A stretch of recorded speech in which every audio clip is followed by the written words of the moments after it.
సంగారెడ్డి జిల్లా వటపల్లి మండలం మేడికుంద గ్రామంలో వ్యవసాయ శాఖ అధికారుల ఆధ్వర్యంలో మేడికుంద రైతులకు అవగాహన సదస్సు ఏర్పాటు చేశారు। ఈ సదస్సులో ఏడీఏ హరిత మాట్లాడుతూ మేడికుంద గ్రామంలో రైతు సమన్వయ కమిటీ ఏర్పాటు చేసి గవర్నమెంట్ పెట్టిన ధరకే విత్తనాలు కొనుగోలు చేసుకోవాలని రైతులకు సూచనలు ఇచ్చారు। ఈ కార్యక్రమంలో ఏఓ మహేష్ చవాన్, ఏఈఓ సబితా, విఠలరావు, గ్రామ రైతులు పాల్గొన్నారు। సాధ్యమైతే వాళ్ళని పట్టుకోవడానికి మేడం ఇప్పుడు రైతులంతా పత్తి పంట వేసుకున్నారు కదా, మరి ఇక్కడ ఎందుకంటే అక్కడ వాల్ పోస్టర్స్ అవి వేయడం జరిగింది, మరి దానికి గిట్టుబాటు ధర ఏ రకంగా ఇవ్వగలుగుతున్నారు గవర్నమెంట్ నుంచి? ఇప్పుడు ఈ ప్రస్తుత రేటు 5,550 రూపాయలు ఉంది। సో అది ఎంఎస్పీ అయితే ఇస్తారండి। సో మనం అదే కాకుండా ఇప్పుడు గవర్నమెంట్ ఒక ఎంఎస్పీ అనేది గిట్టుబాటు ధర అని చెప్పేసి డిక్లేర్ చేసింది। సో అదే కాకుండా మనం రైతులు ఏంటంటే దానికన్నా ఎక్కువ రేటు ప్రైవేట్ కంపెనీస్ వాళ్ళు ఇట్లా వచ్చి ఇవ్వడం జరిగితే కూడా రైతులకి బెనిఫిటే కదా కాబట్టి వరము నుండి కొన్ని బయర్ సెల్లర్స్ మీట్ అట్లాంటివి పెడతాము। బీసీఐ నుండి మనుషులు వస్తారు, వాళ్ళ క్వాలిటీ స్టాండర్డ్స్ అంటే బీసీఐ అంటే నేషనల్ లెవెల్లో ఉంది, వరల్డ్ లెవెల్లో ఉంటుంది అది। సో వాళ్ళు వచ్చి కూడా బయట ఎక్స్పోర్టింగ్ సహకార సంఘం గురించి వాళ్ళ మీటింగ్ ఇక్కడ మేడికొండలో పెట్టుకోవడం జరిగింది।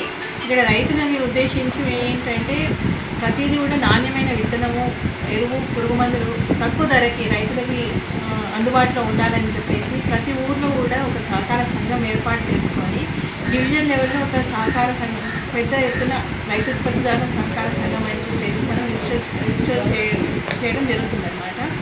దాంట్లో ఏంటంటే ప్రతి రైతు కూడా దాంట్లో వాటాధనం కోసము వాళ్ళ చేతనైనంత వాటా అంటే 1000 రూపాయలు పెట్టుకున్నాం అనమాట వాటాధనం।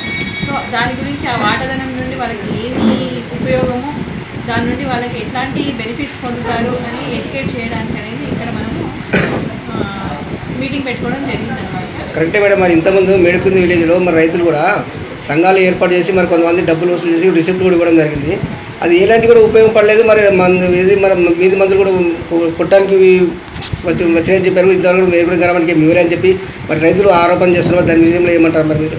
అది అంటే ఇట్లాంటి సంఘాలు ఏంటంటే బయట మార్కెట్ బాగా క్యాచ్ చేసేది, గవర్నమెంట్ నుండి రాబోయే తరంలో ప్రతి రైతు కూడా ఒక వ్యాపారవేత్త కావాలి అన్న దృక్పథంతో గవర్నమెంట్ పనిచేస్తుంది।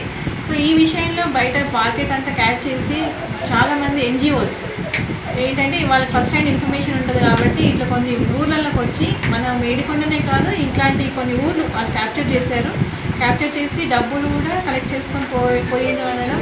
మేము ఈ సంఘం ఏర్పాటు చేద్దాం అన్నప్పుడు ఇలా ట్రైనింగ్స్ పెట్టినప్పుడు ఇది వెలుగులోకి వచ్చిందనమాట। సో దీన్ని ఏంటంటే వాళ్ళు పలానా ఒక స్టాండర్డ్గా ఒక ఆఫీస్ లేదు, ఇక్కడ ఆఫీస్ లేదు, నా మనుషులు కనబడలేదు, అయినా కూడా వాళ్ళని నమ్మి వీళ్ళు డబ్బులు